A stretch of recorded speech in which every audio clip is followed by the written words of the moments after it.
And then another archetype that I found interesting was the director, a man taking charge of the situation.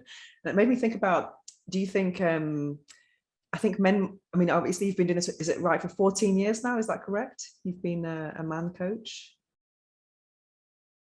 I think it's been more like 20.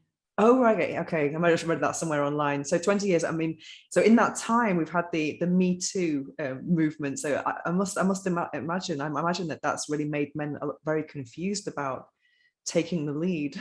What do you think? Has it affected your work, or do you think men are more confused now? Because I'm working with married men, not as much so, but the conversation during that did come up several times. And it was really meaningful for me because the way that I was seeing it is that women were finally coming forward in their deepest pain. Definitely. Women who had held on to being abused, sexually harassed, or sexually abused for many years. And so to me, it felt like an opportunity to cleanse, to move into a space where there was less of this friction between men and women. But men saw it differently. And I think the reason they saw it differently is because they are so wounded. So when I saw a lot of anger coming up from men on social media around this, they were saying, for example, can't even look at a woman, much less ask her out to lunch or anything like that. You'll be arrested, you'll be put in jail. I started thinking, wow, what a great way to hijack the conversation and make it about men. So initially it felt really bad to me, and I started engaging on the topic with my clients. And what I came to realize is that it's because of this wound, it's because of this masculine wound. Men are already at this point, like up to here, where they're feeling like we don't know where we belong anymore. We don't know what is expected from us in the world alongside women. Our roles are being diminished. Our roles are being eliminated, essentially, and women are taking over the world. And there's this sense of being lost for some men, particularly really young men. And so I realized the anger was coming out of that place, because it was like, okay, well, here's another thing, right? Don't even talk to women, because that becomes a potential for incrimination. Yeah, harassment. Yeah, but I think what's sad is, what I hoped that men would do as a coach for men is that they would come forward and stand behind us. Yeah, because I think a lot of men have probably been victims of abuse as well, I'm sure, so. And also, I think it's confusing. Maybe you can empathize with this living in Mexico. Here in Spain, at least, compared to the UK, there's a lot more, let's say, wolf whistles or compliments in the street compared to where I'm from.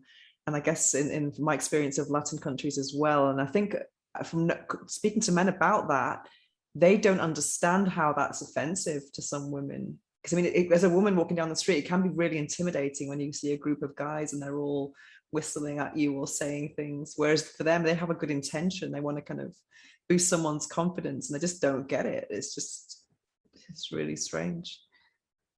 Yeah, I think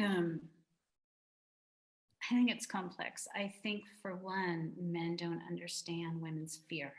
Oh yeah, absolutely. But the fear of walking home alone, they don't have that the same as women do, or trying to get a taxi home, not getting a bus, when you go out at night. Or getting the messages all of your life to be careful, don't walk by yourself, men only want one thing. Yeah. All kinds of girls being raped at university. So lots of fears around women being sexually free. But at the same time, one of the reasons I say it's complex is I also want to celebrate men feeling that they can express what they feel toward women sexually if it doesn't harm them, right? So the men you're talking about on the street are appreciating you, right? But it's interesting that if a woman has been harmed, or if she does feel fear, it can feel very threatening to her. So we've got this confluence of the two energies, and it's complicated. But I think, men could do well to just be a little more sensitive to the fact that women do have these fears of being um, physically harmed or something of that nature. But that we don't want them to completely shut off their expression of a desire for us. I think there's a big difference between sexually harassing somebody and expressing your appreciation for her attractiveness. And I think when men start to say things like, now we can't approach women at all, they're really missing an opportunity to refine the way that they hold women, right? They're just shutting it all down and saying, we just can't approach women now. Makes Yeah, sense? definitely. I think there's also a lot of women who are hurt as well, so they're extra sensitive to it. And for me, I just feel like I'm a survivor as well, but I think Me Too kind of really helped me heal a bit. I used to kind of ignore things like that in the news, but then it got to a point where you couldn't anymore because there were so many stories everywhere. They did kind of help with them. You just realize that everyone has gone through something, some type of abuse or harassment in their lives.